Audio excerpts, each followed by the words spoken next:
Hi, everyone. Carm O'Sullivan here, Heart to Heart Medium and Heart to Heart Conversations. And we're getting to the heart of the matter. So today I have a very interesting person. I met him through another person I interviewed, Scott Askmit, and he recommended Randy because Randy is a new author and he wrote a book that has a spiritual weaving in it of the stories, a fictional story, I believe. I'll find out. I read the book in 8 hours. Now, I like to read. And with reading, if I like it, I read it faster. And that's why I read it so fast. So here is the book, Two Roads. And Randy Wojnarowicz, and I hope I pronounced that right. You did. You did beautifully. He's here. I'm just so excited. So Randy, welcome to my podcast. This book, I love reading a good book, and I've been reading books since I used to read a book a day when I was a kid. Saved my life. And so books are one of my best favorite things in the world. So when I was told about you, I was like, oh yeah, I want to interview him. I want to read the book. And so please tell me a little bit about yourself, and we'll go from there. Yeah, first, Carmel, first of all, nice to finally see you face to face. We've talked on the phone a couple of times, so it's finally great to talk to you and see your face. So thank you again for having me on your podcast. So a little bit about me. Like I said, I wrote that book, Two Roads. This is my debut book. I'm a father of two daughters. One's a teenager, about to be 15, and an 11-year-old. Been married for 18 years. And so spent most of my life in corporate America. And so I have spent a great deal of my time in there on an executive role. So I spent a lot of time with, type A personalities. So writing a book of this nature is kind of a huge departure for what I'm used to doing. And so, I'm looking forward to this conversation and sharing with you kind of the purpose and the reason for writing the book. So I'm so glad that, first off, I'm so glad we've met. And the book had so much spiritual weaving in it, and I kept tagging pages. And so why don't you tell us a little bit about the premise of your book? Yeah, sure. So, when I conceived of writing the book, I have to thank my friend Scott Askmit. So I've known Scott since we were like 8 years old, right? So he's a longtime friend and somewhat of a mentor of mine. And so when I was kind of thinking about the book, and should I write a book? Because I've always wanted to do it. Scott was kind of instrumental in giving me some really, sage advice. He said, just don't try to figure it all out right now. Just start writing down some ideas. Mm-hmm. We'll talk in a week and you tell me what, you're going to pick one of those. And you put a lot of pressure on me to kind of do that and pick one. And so I was kind of nervous because now it became, my responsibility to kind of write this book and write the ideas. And so I did that, and I started writing, at his suggestion, 15 minutes a day. And that's how the book kind of came about. But really what I found in my experience in life, that everybody is impacted by something that happened in their past. Most families had something going on, and they get this information that comes to them either through their experience with their siblings or their parents, or somebody tells them something that happened. Yeah. If you have a family and you haven't heard your secret, somebody just hasn't let you in on it yet. But something happened in your family that nobody wants you to know about, right? And the book itself isn't so much about, hey, this piece of information that comes to light that's a dark secret. It's really about people's reaction to it. So we have to realize that there's two components to anything in life. Part of it is what happens to us, and part of it is the meaning we give to whatever is happening to us. And that meaning, right, determines how we sort of handle it. Yeah. And so if you don't have necessarily the emotional maturity or the tools to help you navigate the kind of the waterfalls or the tsunamis that happen in life, because they all happen to all of us. Yes, that's true. We lean on what often are bad habits, and for most people, they point to our drugs and alcohol, but it's not always that. Yeah. It could be, I create drama all the time, or I create sadness for me all the time because I get some sort of, benefit from that. That's not healthy for me, but I get it nonetheless. So the point of this book was really kind of to share that every family goes through something. And these characters, as they kind of digest this and learn what that secret is and how it impacts them, they have to come to a reckoning. And that reckoning really is that they got a choice to make in life. And so Two Roads is really about making choices. And hopefully you're making them with some wisdom and some grace in that.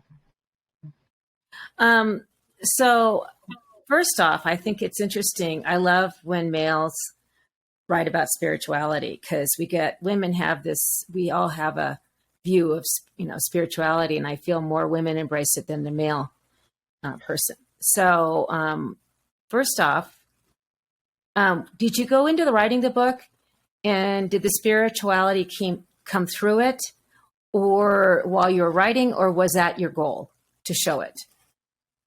Yeah, that's a really interesting question because if you know me really well, you'll know that I'm not comfortable in the spiritual realm, right? So my mother is very spiritual, right? So she belongs to a dream group. She goes on vision quests. When I was younger, I had some health issues, so I was going to not regular doctors, but I would go to all these alternative doctors, New Age. I know you do Reiki.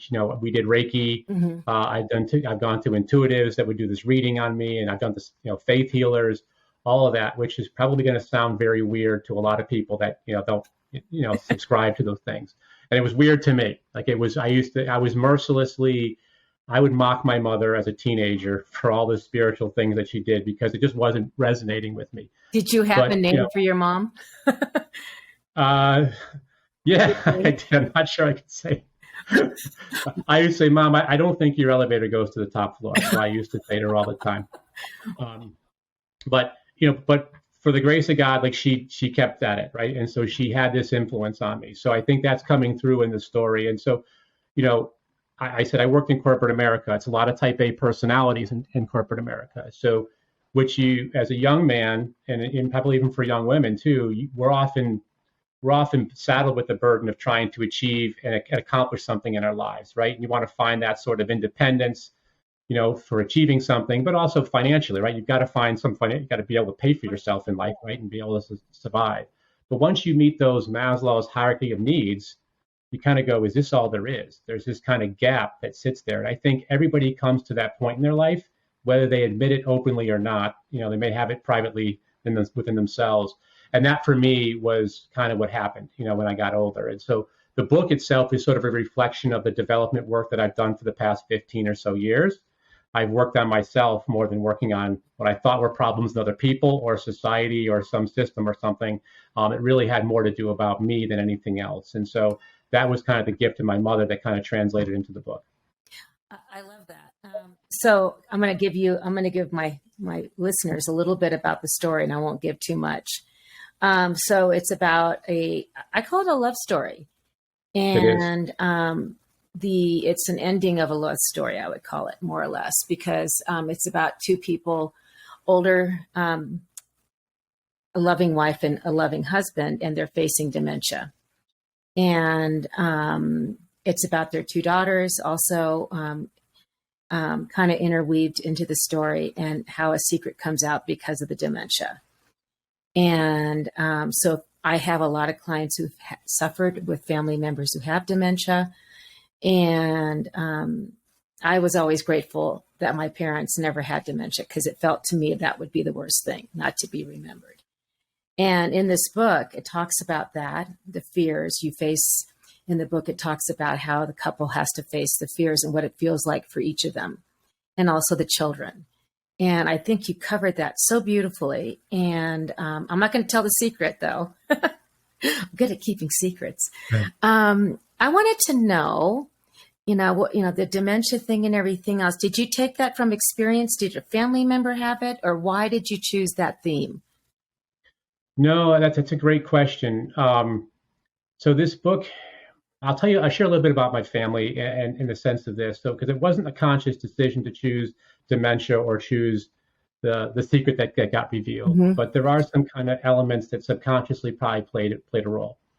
So my oldest sister, Robin, who's 8 years older than me, is from my mother's first marriage. My mother was married very young, and she had Robin, and they got divorced. And then my father, my father and my mother married, and my sister Sue, we have the same father.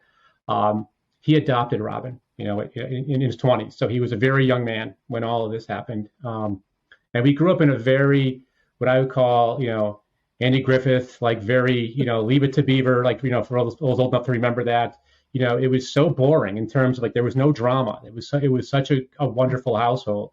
And I would talk to my friends, and they had all of this craziness going on in their families. They had these crazy uncles, or mom did something, or dad There's did always something, and someone.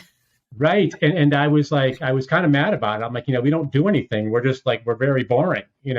But it wasn't until I was older, I became an adult, where my parents did reveal that my father's father had a whole other family that my father never knew about until he was in high school. So Wow. what happened was, a classmate came up to him and tapped him on the shoulder and said, "Hey, do you want to see your brothers?" And he's like, "What are you talking about? They're in that classroom over there." And he goes, "What?" He couldn't reconcile. What happened was, my father's father was married, had children, and then got divorced and remarried my father's mother. And she didn't want anything to do with that other part of the family. So That's he sad. decided to cut them off completely. And they lived in the same town. So people in the town knew about it, but my father didn't. And so, I was I was amazed at the fact that he didn't allow that to seep into our family in any way, shape, or form, because he could have been very bitter and very angry about all of that stuff, and he wasn't.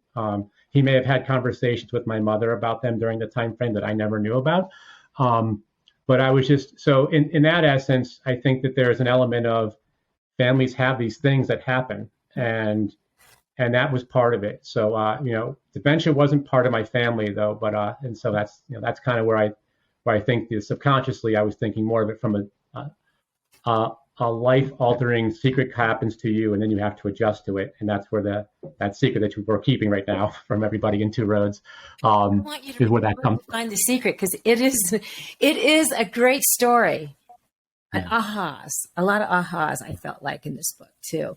Um, so your mom was a spiritualist, Mhm. and it's Yeah. funny when you say that. My son, I have a son who's 32, and he's called me Voodoo Mama since I started this whole process. It just Right. makes me Yes. laugh. That's why I asked. I bet he has a name for his mom.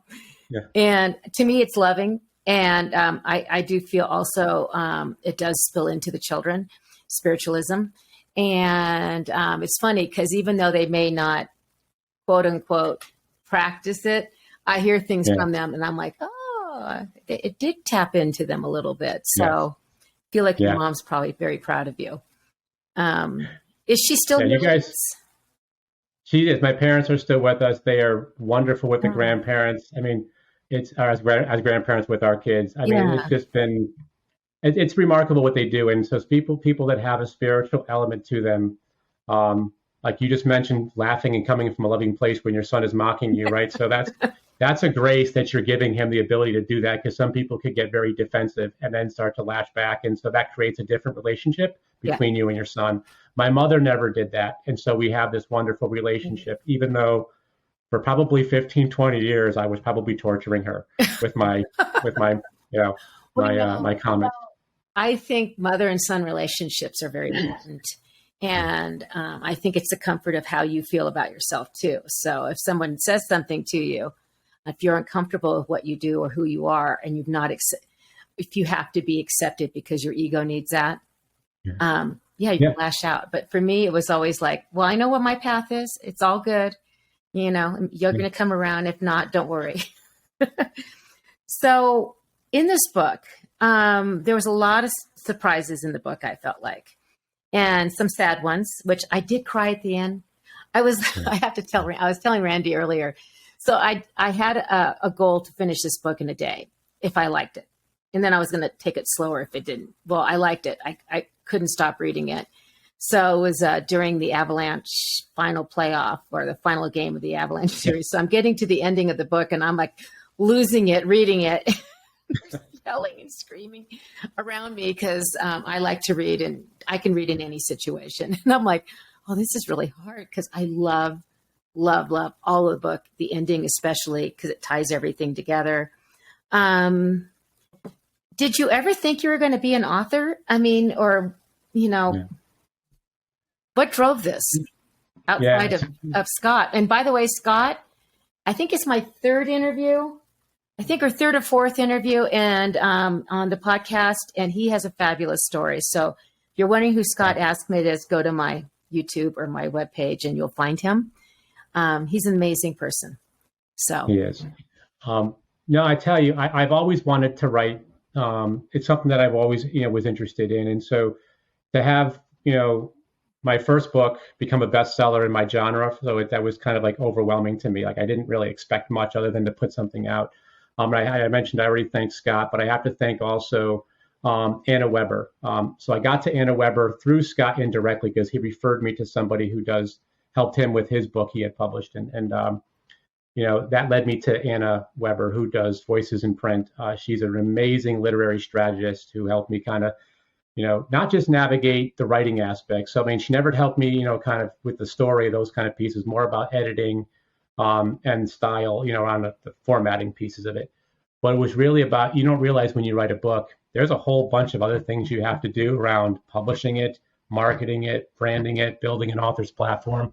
It's a lot. And so, Anna, thank you if you're listening. Thank you for all the guidance there and wisdom and patience with a new author. And so, no, I've always wanted to write. And so this was something that, at this point in time after the pandemic, I kind of felt like, you know what, this is what I need to do. It was kind of a shift in me personally, where I was personally, that this is where my focus and energies need to go. Mm-hmm. And so I deliberately made a conscious decision to do that. So this book is the culmination of that. And again, sometimes things happen, not necessarily because we're consciously in terms of the content of the book, but because our subconscious says, you know what, it's time for you to now take your path where you need to go. And that's kind of, I think, what happened. The main character was Ray. And my man's Ray, by the way. So I love that name. Oh, yeah? Yeah. And so I liked I liked him a lot. And do you feel that you have elements of Ray in you, or is he a reflection of a lot of you, or is it like your father? Just curious how you found that character. Yeah. Some of that's in me because my wife will always say, you'll always say everything's going to be fine. Everything's going to work out. Like, so you're never worried. And that's not true, by the way. My wife will say that, but that's not true. But I tend to be more optimistic. I tend to think about, this is what's happening now. It's not what's going to be happening in 5 years, 10 years from now. And so, like every parent, you have stuff that you're dealing with your children. Sometimes they go through health issues. Sometimes they go through issues at school. Sometimes they go through issues with friends. There's all of that. It's just life, right? And it's very unnerving, as a parent when you're trying to navigate and guide somebody through these things. And so, the book itself is a reflection of kind of Ray, at least Ray itself is kind of somewhat of a reflection of me. But some of the other optimistic influences I've had in my life, Scott could be one of them. I've worked with some really great people. And so and my mother for one, because she's often had that optimistic spirit. And so Ray is kind of a mashup of all of that, and so he's a character that I loved. I loved how he kind of, even when he fell a little bit, so he kind of falls back a little bit as he goes into the dementia piece, it shows the vulnerability. And I really wanted to show that in the book because I often, when I read books, sometimes they have these characters that are bigger than life. Yeah. And it's hard for the average person, this person's a neurosurgeon, they played football, they're like super smart and super charismatic. And everyone goes, well, that's not me. I'm just this ordinary person. I wanted to take an ordinary person like Ray and just show how remarkable, he is, and how, you can be, and how everybody is. Because when you start to talk to people and spend time with them, real time with them, and they open up, you do find out that they're pretty remarkable. And so I've seen a few of your podcasts, and you share that a lot about people. And so it's amazing. People are truly amazing when you start to really dig in and understand the burdens that they're carrying and the grace with which they do it. And a lot of them go through some difficult times where they were not so great. They were terrible people, and they did some terrible things. And I just want people to realize that doesn't define you. That's part of your growth experience. And that's part what of you see in the book. Part of the story. Yeah. Now you have to have some negative, some darkness to grow your soul. Yeah. I mean, everyone's got it, right?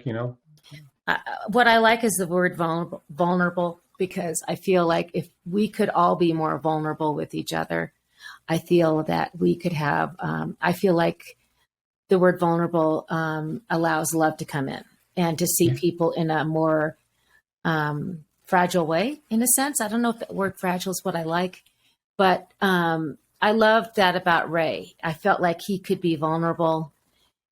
He wasn't afraid to write letters to his loved ones, which I love that because that he was able to conquer things that were looming.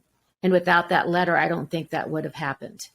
So I won't say anything more than that, but beautiful. There's a lot in this book. I mean, I looked at it and, gosh, I could go through it. I have one tag page here. So Allison is his wife. So that folks are wondering, who is Allison? So Allison is Ray's wife, and they've been married for a long time. And it's, they're in the elderly years. How old are they again? Like 70 something? They're in their late 70s. Yes. Yeah. I was kind of going, gee, that's not far away from me. Like, ooh. Right. What I really liked here is love immune to all the laws of nature and spiritual laws. Nothing in life happens without work. I love that because love is work. It doesn't come easy. People get married, and I always laugh because, hey, this is the fun part. You haven't really hit marriage yet. Because that first year, I always tell people, if you can get through the first year, you can get probably through a lot if you really work on knowing each other better. Even if you live with somebody and you get married, it's different when you're married. I don't know what it is. I had that happen to me with my husband. And when I got married, we had lived together for a while and about a year or two off and on. And then we got married. And once we married, totally different person. I'm like, who is this guy I married? Right. How come I didn't see this coming? And you talked about that first year, and it's about settling into the relationship of a real tied, bound relationship. And I thought it was interesting how you portrayed it, and I thought it was real, by the way. So yeah, I mean, I think a lot of us have had those kind of arguments that Ray and Allison have had, right? And some of those, those pieces there, the emotions are raw and those kind of things, and we all go through it, right? And what's great about that, I think, is that you open with Ray at the end of his life, right? So you open with who the finished product is, right? And so that's the problem with life, is that we see our adults and the people that are at the height of success as a finished product, right? So they almost and so it almost feels unreal to us. Like, how do they do that? There's no, my father, again, I'm sure there's a whole host of things I don't know about his 20s and his 30s, right? And his teen years. Even the stories they tell us, they usually edit those, right? To kind of make them a little bit cleaner than they are. Yeah, we always edit those a little bit. Yeah, right. And so we never fully know that they went through and maybe they said and did some terrible things, right? Right. And, you can never picture your mom or your dad saying and doing something terrible because you see them at 50 or at 40 and you're like this little thing. And so it's important, I think, for people to realize, and that's part of the human condition. We all say and do things that we regret. And you don't have to regret it for a lifetime. You just have to learn from that, right? And you can learn from that lesson. And if people do those kinds of things, good things happen to you in the future, right? Yeah. So we learn those things. And it's really about learning and anything else. Well, I think it's interesting, too, because secrets don't allow healing. And what it does is it stops and it clogs the pipes. So you can't heal the wound or allow natural, beauty of the secret. Why is it being kept a secret? And with that, I believe you covered that well, too, because healing is my biggest thing. You have to be able to heal. And the only way you can heal is if you can talk about it, acknowledge it, and forgive it, whatever needs to be forgiven, own it, and then move through it. Don't let it sit on you for too long. But that, to me, because I have to laugh. My husband's family is like, don't tell mom about this. Keep it down on the down low. And my family, we're all kind of open books. So it's a totally different dynamic. Yeah. And, but I believe without talking about the wounds, and you hope to do it before you die instead of, finding out afterward. Yeah. I mean, that's a big piece, which you just mentioned, is exactly the freedom that comes from being able to reveal it, right? The truth will set you free. It's kind of like this cliche that gets put out there, but a lot of times people are carrying that burden, and the machinations they have to go through to keep that secret, Oh, is exhausting, it, right? it, it, And what it does is the energy of that secret, yeah, it clogs your voice, your heart, your mind. I mean, it takes a lot of energy to hold on to it, yeah, it does. especially hurt energy too. So you're stuffing it and stuffing it and stuffing it. Yeah, Um, and it's part of what you may be uncomfortable. Maybe at that point in time, you didn't have the ability to handle what that is, right? And so maybe now you're older, you can handle it, but you'd have to go back and almost relive those emotions and those uh, experiences, which is the scary part, right? That's the piece where people go, yes, oh, I don't want to touch that again, right? I can't go Um, through it again. I can't talk about it. It hurts too much. Well, it hurts too much because you yes, never talked about it and you've been spending yeah, time, a wound that keeps opening up and bleeding, even though you may yes, not see the blood. yes, It yeah, was interesting. I'm a medium also, so I talk to people who have passed on to help healing. I'm a Christian healer in that way. And I had a person come through who wanted a message to his wife. And the interesting thing was, it was a friend. The person I gave the message to was another lady who knew her and didn't know the whole story. And the message was so loud and so, please tell her I love her, I love her. And it was like almost like he was screaming it to me to let her know. And he gave me enough information I shared with that woman. And that poor woman had to go talk to the woman who lost her husband. And the end of the story goes, that woman doubted his love because he had an affair and then he had died. wow. And he wanted her to know desperately that he loved her. And I Yeah, would say, do it in life. Don't have to do it in death as much, but it changed her whole entire life.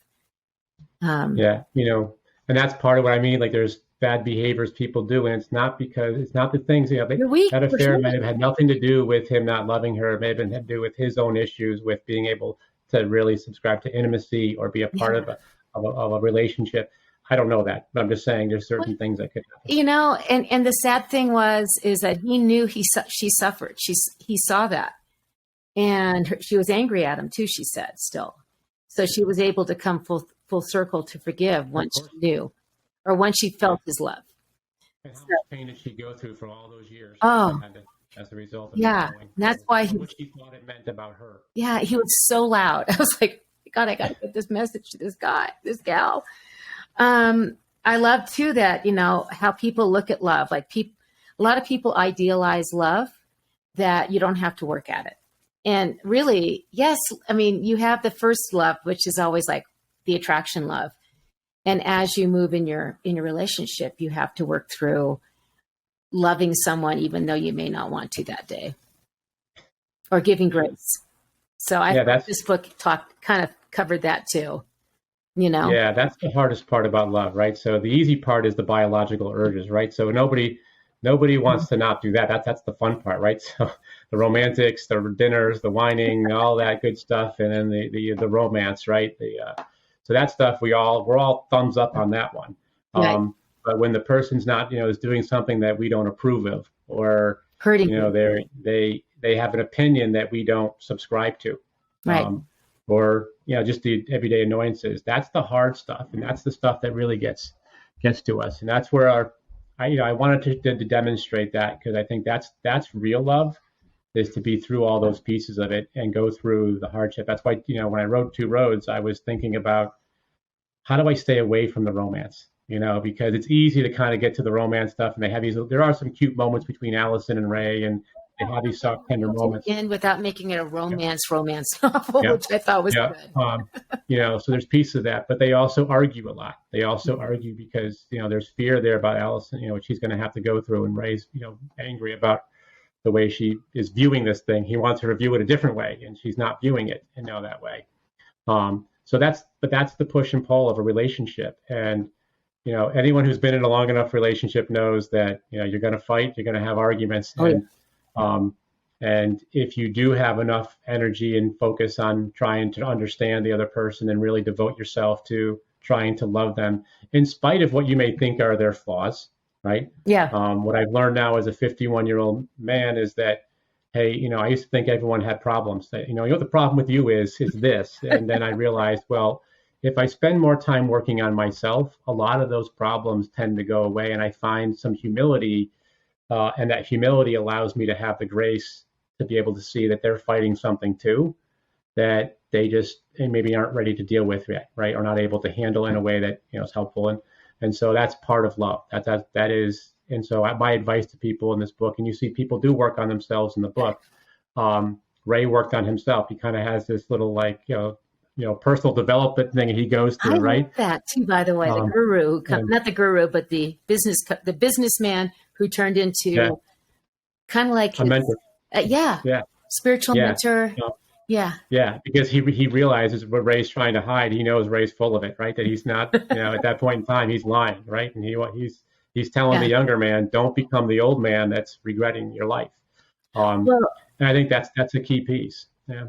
I like that. And I also felt like you're saying is I have a saying, which my father really gave me, was, see people in their wheelchairs, because you can have compassion. When you see somebody in a wheelchair, like, oh God, why aren't they walking? What's going on with them? And when we have people who are challenging to us, my mother was one. My dad first thing said to me, you got to put her in the wheelchair, Carm, and then you'll be able to forgive her. And when you see somebody in a wheelchair and see what they're suffering from, you can bring compassion and full circle healing, I believe, too, especially in a marriage. Yeah. And again, it's not necessarily, people maybe misunderstand having understanding for being lenient or allowing people to do harmful things to you and not, holding them to account. It's not carrying that weight and taking it within you. And so that's part of this. And so that's a piece of what it is to have grace.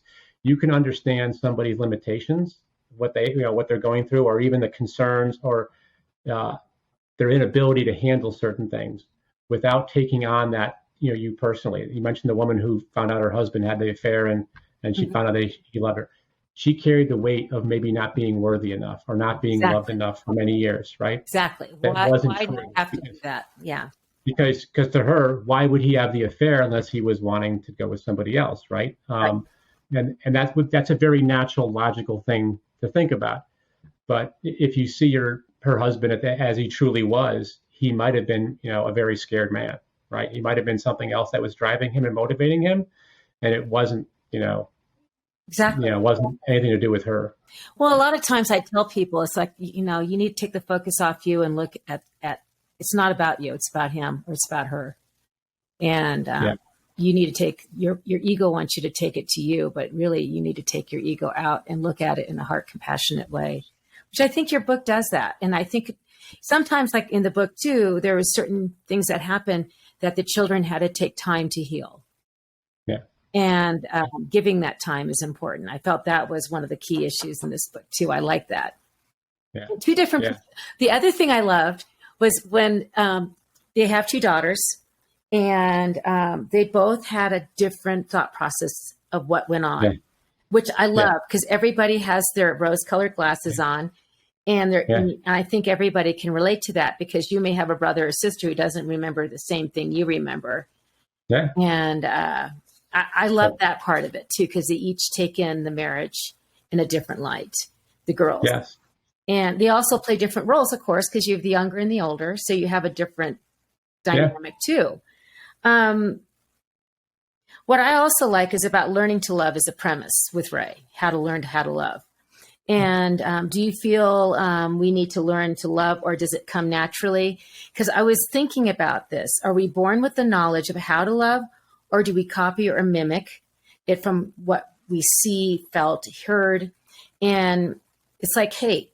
We don't come in with the world of feelings of hate, but we learn it just as much as love. So that's what I was kind of thinking, because I was going through this maturation of thinking about. Yeah, that's a really, really insightful question that, as I'll give you my take on it. And again, you come in as a blank slate as a child. Like, you think of children, I just saw a couple of you, two kids, and wife and I were away, and they were just so free and kind of enjoying one another, just different kids, right? So it's just unbridled, joy with each other, right? And so I think it's a mix of both. Like you have this innate ability to embrace others, but you also have within us this innate ability to be be hurtful, right? Hmm. And you have to feed it. You have to feed one or the other. Um, and so I think, we get inundated with the way in which behaviors our parents, maybe the way that they talk to one another, the way that they talk to us, what the images you see in your daily life. It could be social media, it could be TV, it could be anything. We see a way in which people interact. Um, and people often adopt what they see around them. It's not unusual to adopt the culture that's around you, right? And so I do think you need to learn that there's an effort here that is required, like anything. It's like muscle that you have to kind of exercise. Um, it's easy to go, hey, my wife never understands that I have to work hard. I have to work, and I don't have time for it. It has nothing to do with her, and she just won't believe it, and and that's just her. That's just her. She's never going to do that. Um, but it takes effort to kind of put some energy around that, and some time to discuss that with your wife, or understand her true feelings. What is she really afraid of, right? What is she Yeah. really getting at? She's saying these words because we're very literal. You said that, right? But oftentimes people don't say what they mean. Almost Well, never. they don't use the Right? best. What they use is an adjective instead of going into an explanation, like, I am mad at you. Okay, why are Yes. you mad? Because you work too much. But really, there's more to what the story. I'm lonely at home. I'm lonely. Yes. Yeah, or And I'm missing time with you. And it would yeah, be much easier if they were honest that I miss that we used to do these things together. And that's part of what the book is about, is to be honest yeah, with each other about the relationship. yeah. I So think Two Roads was really intended to teach people a little bit about what true love is, not the romantic stuff where you're kissing yeah. and you're wearing high heels and a nice dress and the guy's in the suit and the tux and you're going somewhere fabulous. Like that's easy. That's the easiest thing you're going to have, right? So the hard stuff is what we just talked about here, is really understanding what somebody's going through. Well, and I think a good marriage or a good relationship is really looking at the other person and understanding who they are, and when they do Yeah. something, like, did they? I feel like I've been with my person, like now, Ray. I've been with Ray. I've known him since I was 20. I started dating him when I was 22, and we got married at 27. So, known him 40 plus years, Yeah. and I know his ins and outs. And it's about choices, choosing to forgive. I mean, we do our bickering. I just kind of laugh. My kids say that a lot. We do our little dance, they call it. Yeah. And it's good knowing somebody. And deep down, when I look at people, I know they're good souls until you prove me differently. And Yeah. even then, I look at them going, well, let's take a look at it some more. Yeah. I mean, I've gone through this, from my corporate experience. I've always gone through personality profiles. They do these things like Myers-Briggs. Yeah, I love They Meyer-Briggs. kind of evaluate you and see where you fall. And I was always disappointed in my results because they always came out generally in the middle. Mm-hmm. So I never had a deep proclivity one way or the other, which meant that I could always see two sides of the equation, and I could understand, okay, well, there is that. That's a good point. But there's this counterpoint. Then I can understand why they feel this way and why this person would feel that way. And so it was very frustrating to me because I was always in awe of people who had strong opinions one way or the other. Because they were so sure of themselves. And now, as I'm an adult, I realized that was a weakness for them, Oh, yeah. in the sense that they were blind to a lot of these other pieces of it. And so what I find now is that balance that I have just naturally. It's part of, again, that's a gift that I didn't really appreciate in my youth. I have to Um, ask you, are you a Libra? I am not. I'm a Gemini. Oh, well, you have two sides then. Okay. That makes I have sense. two sides. Yeah. I'm a twin, yes. But what I find now is I try to, share that with people, and what I get is challenged by everyone. I seek to understand first. That's really what I do a lot more now, is seek to understand. And the challenge I get from everybody Something is, was hold on, seek to understand. yeah, Sorry, I have to write that down. When I get like a whoop, hit, seek to okay, understand. You're a seek to understander, which I yeah, believe is the way to do anything. I seek to understand. I love that thing. yeah. But what I get from a lot of people is challenged on that, to say, just, agree with me, align with me, please, and I think, if more of us start to get to that place where we do seek to understand, you do get humbled, because There, Hmm. and within that, humility, that humbleness is that little space of grace that you find that, okay, that's when you can see the other person or the other event, not as you perceived it with your own biases and your own prejudices and your own anger or fear. That's usually what's in the way. Then you see it more clearly, and in there is the opportunity for a different action. Without it, you don't have that. I like that because I feel like we need to look deeper at situations and look and not. I don't want somebody to agree with me. I'd rather have a good conversation and agree Yeah, to disagree, but understand them better and know them better in a deeper way. yeah, And the people I have around me are always strong minded, but yet fair people who are willing to talk and hear yeah, and listen. And, that's what I think is the best thing is in our country right now. And I'm not getting political, but it's just everything is so radically this way out to the sides. And yeah, I'm asking people like, we got to look at the middle. It's where we all are, we all have the same probably ideology. We're just coming different ways of getting there, you know? yeah. I think you're right, Carl. That we have far more in common than we don't. Exactly. Um, and Exactly. and I think too often uh, those in the middle are tend to be they're not rabble rousers, No, right? They you're tend to right. be more quiet, right? But their voice is an important one that needs to be heard more loudly now than ever, because uh, there isn't a right way.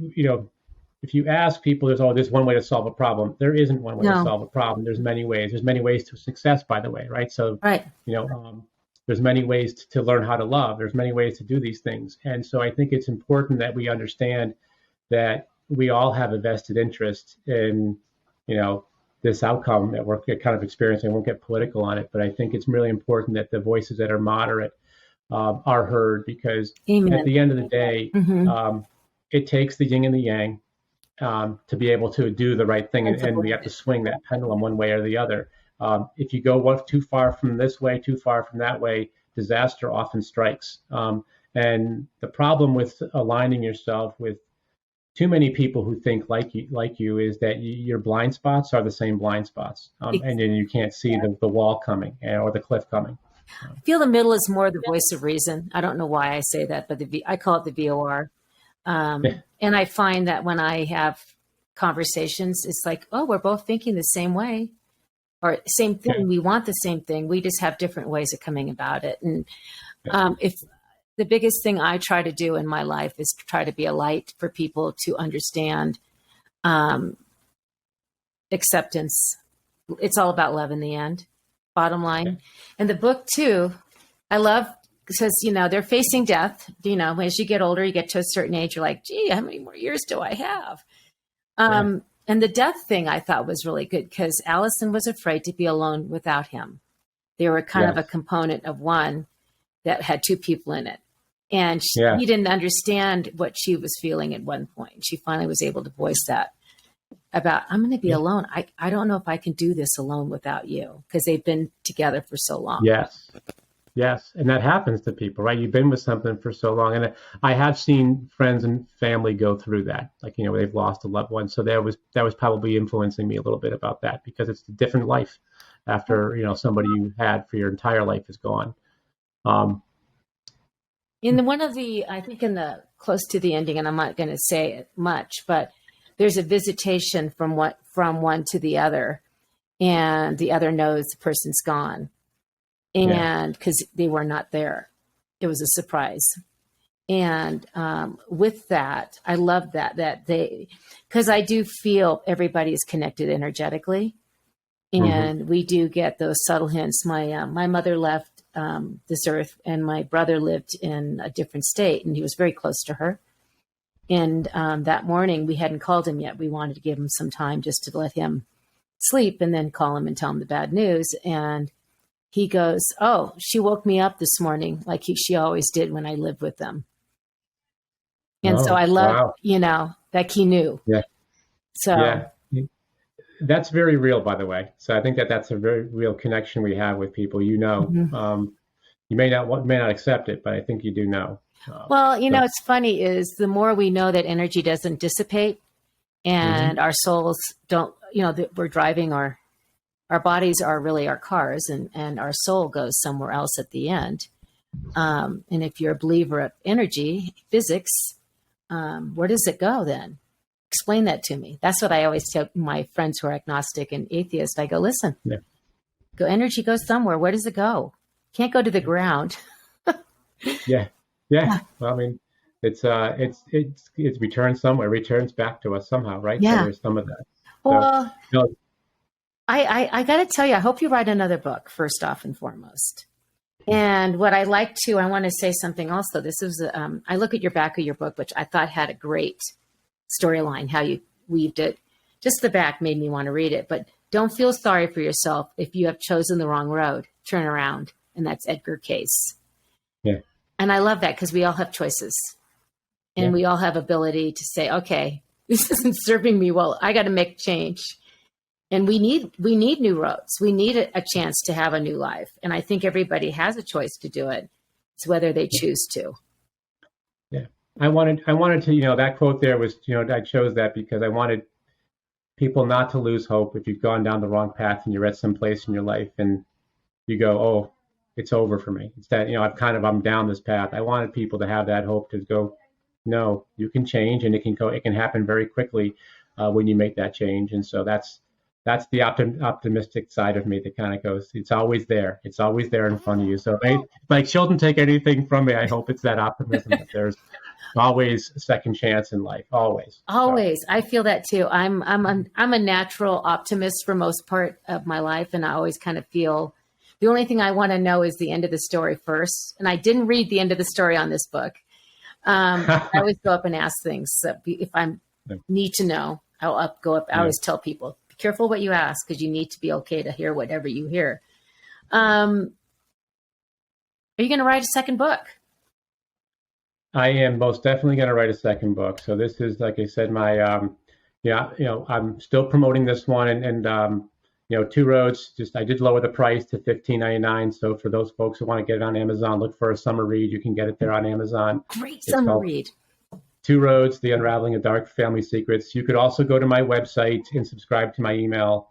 My website's a mouthful, so it's randywojnarowicz.com. So that's RANDYWOJNAROWICZ.com. If you subscribe there, you can see podcasts like this on there. You could see, my blogs. You can see whatever I'm doing, whether it's a book signing or others. But yes, blogs? You have blogs? What's that? I heard blogs. Do you blog? So I just started to put something together. So yeah, I'm going to start putting blogs together. The first one that'll be out there, hasn't posted yet, will be about why failing is the best thing that ever happened to you. So Amen. Really oh my gosh, failure is the best because you know what? Great insight.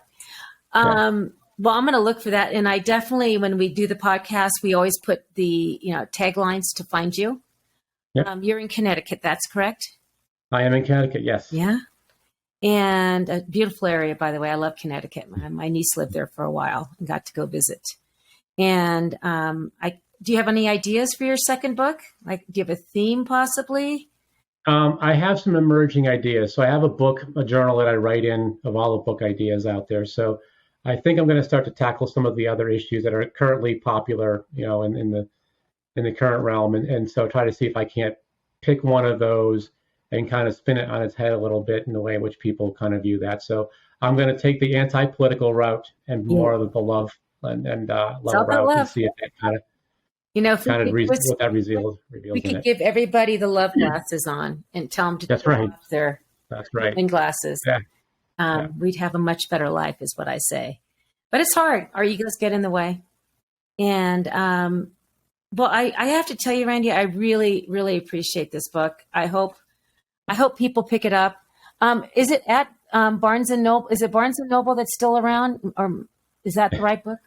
No, Barnes Nobles is still around. It's on Amazon. I'm selling it through Amazon right now. So the easiest place to get it is to go to Amazon if you type in Two Roads, Mm-hmm. there'll be you'll see my book pop up. It's like, first or second or third book out there. You'll see, Yeah, and you and can you can see. get it. It's in paperback, and it's also in ebook. So if you're a Kindle subscriber, you can get it through Kindle as well. Well, great book. It's a great book. So we're Thank going you. to write more. And I do Yeah. feel there's going to be more coming for you too. And I feel like you're going to be going in a total different direction than you thought. In the next 5 to 10 years, you're going to be doing you'll be in 10 years from now, you'll be looking going, oh God, I'm glad I'm here now. Yeah. So I just appreciate you. Any other things you want to say about your book or? Now, I'm just so grateful for the time today in this conversation. Every time I talk to you, we always go long, so we always talk a lot. I have a tendency lot. to do that. So it's probably because you're like my mother in that sense. You have that spiritual, energy about you, and so very similar to my mother. And I'm so grateful to her and my father for all they've given, me as a human being.